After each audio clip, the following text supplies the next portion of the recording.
He walked in wearing a hoodie, sat quietly, and took notes. By the time he stood up, a manager was fired, a waitress was promoted, and a company's heart was restored. Cameron Brooks had built Harvest Table Diner from the ground up. No investors, no shortcuts, just grit, sweat, and a belief that if you treated people right, employees and customers alike, the business would take care of itself. And, for a while, it had. 13 locations across 3 states, each designed to feel less like a restaurant chain and more like a second home. Warm booths, familiar faces, comfort food that didn't just fill the stomach, it fed the soul. But lately, something had changed. Complaints had started trickling in. Slow service, rude staff, a cold atmosphere. Then came the turnover reports. Managers reassured him, blamed labor shortages and difficult customers. On paper, the numbers still looked okay, but Cameron didn't build his company on paper. He built it on people. And something in his gut told him, if it feels off, it probably is. So he didn't send a memo. He didn't call a meeting. He pulled out a hoodie, faded jeans, and beat-up boots from the back of his closet. Grew out a scruff, ditched the Rolex, threw on a pair of scratched-up glasses, and drove 2 hours out to one of his mid-tier locations in a quiet suburban town called Maple Hollow. He wanted to be invisible. When he walked into the diner that morning, he wasn't Mr. Brooks. He was just another tired-looking guy in a hoodie, hoping for a meal. The bell above the door jingled. The place was half sick, the lighting a little dimmer than he remembered, the booths clean but worn, the once cheerful chalkboard menu now faded and smeared with grease. He scanned the room, not just with a businessman's eye, but with the eyes of someone who still remembered bussing tables in high school. And then he saw her. Emily Carter. She couldn't have been more than 25. A messy ponytail, sneakers that had seen better days, and tired eyes that still tried to smile. She greeted him with a soft, "Hi there, welcome in," as she passed by holding a tray with 2 plates and 3 coffee cups balanced like a pro. Cameron nodded, found a booth near the window and sat. A few minutes later, she came over with a menu. "Sorry for the wait. Can I get you started with something to drink?" "Just coffee, thanks," he said, voice low, keeping the disguise. She poured him a cup from the pot on her tray. It wasn't piping hot, probably had been sitting, but he didn't complain. He watched her instead, how she moved quickly, always in motion, always trying, never stopping. Then came the bark. "Emily, let's move! Table 9's been waiting too long!" a voice thundered from the kitchen. Cameron looked up. A short, stocky man with a stained apron and an attitude, clearly the manager. Rick Matthews. He hadn't even glanced at Cameron when he came in. No welcome, no eye contact, no presence. Emily flinched. Her smile disappeared. "Coming right up," she called back, her voice cracking slightly. As she rushed to another table, Cameron jotted something down in the small notebook hidden in his coat pocket. Manager berates staff in front of customers. Staff visibly stressed. No greeting upon entry. He sipped the lukewarm coffee and continued watching. At the booth behind him, a father muttered to his kids, "We've been here 20 minutes, where's the food?" At another table, 2 teens whispered, "That guy in the back is such a jerk. I saw him yell at the waitress earlier." The vibe was all wrong. It wasn't just poor service. It was fear, fatigue, a sense of survival rather than pride. When Emily finally brought his burger and fries, she apologized without looking him in the eye. "Sorry for the wait. You're doing great," Cameron said gently. She blinked, as if those words were unfamiliar, then gave a quick nod and hurried off again. Cameron took one bite and froze, behind the kitchen wall, sobbing. Soft at first, then louder, choked, real. He put down his fork, sat still. "I'm trying my best," he heard through the wall. "I haven't sat down in 6 hours. I haven't even had time for water." Rick's voice followed, sharp and dismissive. "Then maybe you're not cut out for this job." "I don't need excuses." Cameron's jaw tightened. This wasn't a bad day. This was a broken culture, and it had his name on it. He stood up, quietly, pushed the plate aside, and walked toward the kitchen. It was time to stop watching and start doing something. Cameron pushed open the swinging kitchen door slowly. The heat and clatter hit him immediately, but what stopped him cold was the sight directly in front of him. Emily stood near the prep counter, her hands trembling as she wiped her eyes with the sleeve of her uniform. Rick Matthews towered over her, arms crossed, his voice sharp and heavy. "I don't have time for whining, Emily. If you can't handle the pressure, maybe you're in the wrong line of work." "I'm just trying to get through the shift," she said, her voice cracking. "We're short-staffed and I haven't even had water since I clocked in. I'm doing everything I can." Rick scoffed. "Excuses. That's all I hear from you lately." Two kitchen staff stood nearby, eyes down, clearly uncomfortable. No one said a word. Cameron scanned their name tags quickly. One of them, a wiry young man with nervous energy, was named Connor. The other, older and bulkier, just kept his head buried in a stack of dishes. Cameron cleared his throat, stepping further in. "Is there a problem here?" Rick turned, startled. "No, just a little miscommunication," he muttered, clearly annoyed at the interruption.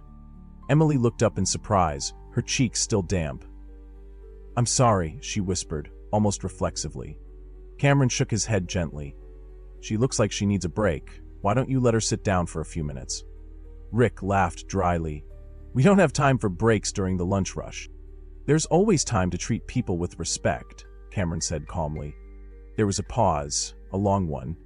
Connor spoke up, voice low but steady. "She hasn't stopped moving since 7 this morning.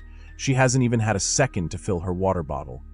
Rick whipped around. "Connor, mind your business. Focus on your station." Cameron looked at Connor, then back to Rick. "And who exactly is responsible for making sure your team can stay focused and supported? Because from where I'm standing, the pressure isn't coming from customers. It's coming from how this place is being run." Rick's face flushed, his posture stiffened. "Look, I'm doing my job. If people can't handle it, that's not my fault." Cameron stepped forward, voice still calm but unmistakably firm. "We'll see about that." He turned back to Emily. "Take 5, he said softly. "You've earned it." Emily hesitated, looking between Rick and Cameron. "She's not going anywhere," Rick snapped. "I didn't give her permission." "She's taken a break," Cameron cut in, his tone leaving no room for debate. Rick opened his mouth again, but Cameron raised a hand to stop him. Emily, now visibly shaking, nodded quickly and slipped out of the kitchen. Cameron turned to Rick. "What's your name?" Rick Matthews," he answered, folding his arms, clearly trying to assert some kind of control. "And who are you to come in here and start giving orders in my kitchen?" Cameron ignored the question. "How long have you been managing this location?" 2 years, Rick answered, "and I've kept it running just fine." "You call this fine?" Cameron's voice rose slightly. "Your staff is afraid of you, customers are complaining, and you're berating employees in front of guests? That's not fine. That's a disaster." "I do what I have to do to keep things moving," Rick retorted. "Sometimes that means pushing people." Cameron stepped even closer. "There's a difference between leadership and bullying, and if I were your boss, I'd say you've already crossed the line." Rick laughed. "Well, good thing you're not." Just then, the kitchen doors swung open and Emily stepped back in, wiping her hands on a towel. She avoided eye contact with Rick and went straight for the coffee station. Cameron watched her for a second, then turned back to Rick. "I'll be out front. We're not done." He left the kitchen, returned to his booth, and continued to observe. Emily moved slower now, her exhaustion more apparent than ever. But despite it, she still managed a soft smile as she poured coffee for a mother trying to calm her toddler. Cameron took note of everything. Rick's glares from the kitchen, Emily's small acts of care, Connor's subtle efforts to help her behind the scenes. The kindness, the cracks, the imbalance. Half an hour later, it happened. An older man in a flannel shirt flagged down Emily. "Miss," he grumbled, tapping his plate with a fork, "these eggs are overcooked. Can't you do anything right?" Emily flushed red. "I'm sorry about that, sir. I can have them remade right away." "Well, maybe just do it right the first time," the man said, not loudly, but loudly enough. Before Emily could respond, Rick burst through the kitchen doors. "What's the problem now?" he snapped. "It's fine," the customer said, holding up a hand. "She's handling it." Rick turned to Emily anyway. "How many times do I have to tell you to double-check the orders before they go out? This is basic stuff." Cameron stood up abruptly. The chair scraped against the floor, sharp and loud, silencing the room. That's enough. Rick turned, annoyed. Who the hell do you think you are? Cameron reached into his pocket. He pulled out his wallet, flipped it open, and held up a black and silver ID card. Cameron Brooks, founder and CEO of Harvest Table Diner. I own this place, and 12 more just like it. The diner went still. Emily froze. Connor poked his head out from the kitchen. Even the customer with the eggs stared, mouth slightly open. Rick's face turned white, then red. I didn't realize. No, you didn't, Cameron said, stepping forward. Because if you did, you wouldn't be treating people like they're disposable. And you damn sure wouldn't be yelling at my staff in front of guests. Rick started to stammer again, but Cameron didn't let him finish. We'll talk in the back, he said firmly, motioning toward the kitchen. Rick stood frozen for a second, then turned stiffly and walked toward the office. Cameron followed, pausing only to look at Emily. I won't let this slide, he said quietly. She blinked back tears, gave the faintest nod, and turned to refill a customer's water. Cameron pushed the door shut behind him, the echo of it hitting like a gavel. Time for justice. The door shut behind them with a quiet finality. Rick stood stiffly in the cramped office, arms crossed, a defiant scowl on his face. Cameron didn't sit. He didn't need to. His presence alone filled the room with a weight Rick could no longer ignore. Do you have any idea how far out of line you've been? Cameron asked, voice low but edged with steel. Rick rolled his eyes slightly. Look, I get it, you're the boss. You want things to run a certain way. But this isn't corporate, it's the floor. If I don't stay on them, things fall apart. No, Cameron said sharply. Things fall apart when people like you forget that this place runs on human beings, not machines, not fear, people. Rick opened his mouth to respond, but Cameron held up a hand. Save it. I've heard enough. I've seen enough. You've created a toxic environment in a place that was supposed to feel like home. Do you even realize the damage you've done to morale, to service, to this company's reputation? Rick faltered. I was under pressure, we're short-staffed. And instead of stepping up as a leader, you weaponized that pressure. You took it out on your team, on Emily, on Connor, on every employee who showed up here and tried to give their best despite what you put them through. Rick's face paled. I can do better. I didn't know you were coming. If I'd known, that's exactly the problem, Cameron snapped. You were supposed to do better when no one was watching. For a long second, the room was silent. Rick swallowed hard. So what now? Cameron looked him square in the eye. You're done, effective immediately. Rick blinked. Wait. You're firing me? Yes. You can't. I can, and I am. Cameron pulled out his phone. Janet, he said when his assistant picked up, process the immediate termination of Rick Matthews, issue severance in accordance with policy, and flag his file for HR review. Yes, Mr. Brooks, came the quick reply. Rick's shoulders slumped. The bravado evaporated, replaced by stunned silence. You'll be escorted out after you collect your things, Cameron added, and if you ever speak to another employee of mine the way you did today, in any job, I'll make sure word gets around this industry fast. Rick muttered something under his breath, but it didn't matter. He turned and walked out without another word. The weight of his departure hung in the air, but Cameron didn't pause. He stepped out of the office and back into the dining room. Every head turned. The room was quiet. Customers watched with wide eyes. Staff froze mid-step. Emily stood near the counter, her hands curled tightly around a coffee pot. Cameron raised his voice just enough to carry. For anyone wondering, yes, I'm really Cameron Brooks, and yes, Rick is gone. A collective exhale swept the room. He glanced around the floor. I've built this company from scratch, not just to serve food, but to serve people. And that includes every single person working here. He turned to Connor, who was just stepping out of the kitchen, wiping his hands on his apron. Connor, thank you for speaking up. You've shown more courage and leadership in one shift than some people show in a year. Connor blinked. I didn't mean to overstep. You didn't, Cameron said. You stood up for what was right, and that matters.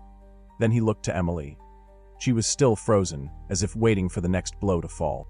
You, Cameron said, walking closer, lowering his voice just for her, have carried more weight than anyone should.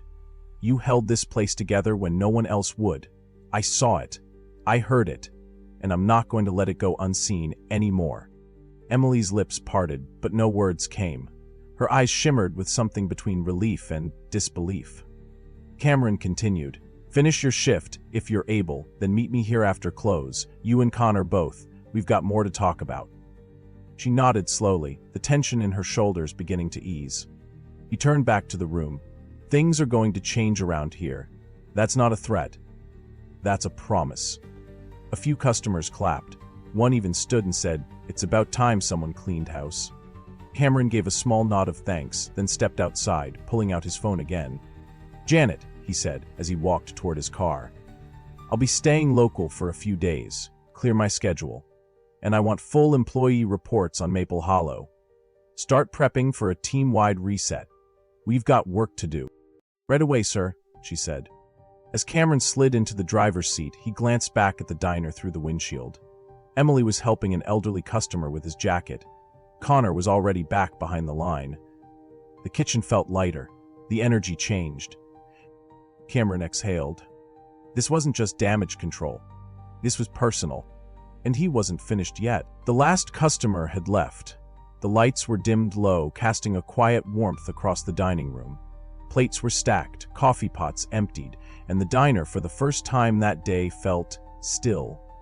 Cameron sat alone at a booth near the back, elbows on the table, sleeves rolled up, pen resting between his fingers. The energy in the room had shifted, but the work was just beginning. Emily and Connor approached slowly, still in uniform, their eyes tired, their posture cautious, but something in their steps had changed. Not lighter exactly, but freer. Like a weight had lifted, and they hadn't quite realized how heavy it had been. "All right," Cameron said as they slid into the booth across from him. "Let's talk." They said nothing at first, just exchanged a glance, unsure who should speak. Cameron leaned forward. "First, thank you, both of you, for holding this place together while it was falling apart. You showed up when others didn't. You stayed when it would have been easier to walk away. That says something." Emily fidgeted with the corner of her apron. "I didn't think anyone noticed." "I did," Cameron said. "Eventually, and I'm sorry it took me so long." Connor nodded slowly. "To be honest, I wasn't planning to stick around. I took this job to make ends meet. But then I saw how much Emily was carrying, and I didn't want to leave her alone in it." Emily looked down, her voice barely above a whisper. "Some days I cried in the walk-in cooler, just so no one would see. It wasn't the work, it was the feeling like none of it mattered." Cameron's voice softened. "It does matter. You matter, and I don't want either of you to ever question that again." He pulled out a notepad from his jacket and flipped it open. "Here's what's going to happen. First, Emily, starting next week, you're getting a significant raise. No paperwork delays. It's done." Her eyes widened. "Wait, really?" "Really?" Cameron said. "And I'm setting up a staff bonus system, so when people go above and beyond, they get more than just a pat on the back." Emily covered her mouth, her voice cracking. "No one's ever said that to me before." Cameron turned to Connor. "You're being promoted to assistant manager, effective immediately." Connor's eyes blinked rapidly. "What? But I've never managed anything before." "You've already been doing it," Cameron replied. "I saw how you covered for Emily, how you spoke up. That's leadership, and I trust you." Connor looked stunned. "I don't know what to say." "Say you're ready to help rebuild this place." "I am," he said. "I really am." Cameron smiled. "Good, because this isn't just about replacing a bad manager. It's about restoring the culture, and that starts now." He laid out more changes. 3 new hires were already in the pipeline. Staffing would be adjusted to prevent burnout. Every employee would get scheduled breaks, non-negotiable. Outdated equipment would be replaced, and team meetings would happen bi-weekly. Not to micromanage, but to listen.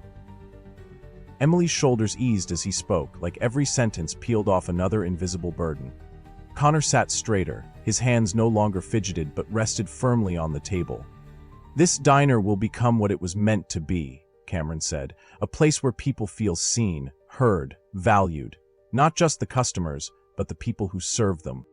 Emily's voice was unsteady but clear. Mr. Brooks, today, when you said I was doing great, I didn't know how much I needed to hear that. I was close to quitting, but tonight, I don't want to leave. I want to stay and help make this better. You will, Cameron said, his tone resolute. And I'll be here too, at least until we're back on solid ground. The three of them sat in silence for a moment, not awkward, just real, present, tethered to something that mattered. As they stood to leave, Connor turned and said, "Thank you for seeing us." Cameron placed a hand on his shoulder. "Thanks for giving me something worth seeing." Emily reached out and shook Cameron's hand. Her grip was firm, her eyes wet. "For the first time, in a long time, I feel proud to wear this apron." Cameron nodded. "That's how it should have always been." And with that, they locked up for the night. Not just a shift ending, but a new beginning. 2 weeks later, the diner didn't just look different, it felt different. The lighting had been adjusted. A new chalkboard menu hung above the counter, written in careful script. Fresh flowers rested in a mason jar by the register. But the real change wasn't in the decor, it was in the people. Emily now moved through the room with confidence. Her smile came easier. Her voice no longer shook when she greeted guests. Connor, in his new assistant manager role, had found his rhythm, encouraging the team with quiet steadiness. Breaks were respected, voices were heard, and customers began noticing. "It's like the place got its heart back," one woman said as she left with her to-go bag. On his final morning at the Maple Hollow location, Cameron sat near the window, drinking coffee from a fresh pot Emily had brewed herself. Before he left, he pinned a simple note to the employee board. No signature, just a line in his handwriting that read, "Respect is always on the menu." As he stepped out into the cool morning air, Cameron looked back one last time. Through the glass, he saw Emily laughing with the table of regulars. Connor was showing a new hire how to ring up a ticket, and the hum of a place that had nearly lost its soul was now alive again. Because sometimes, all it takes is one quiet visit to remind a business what it was always meant to be.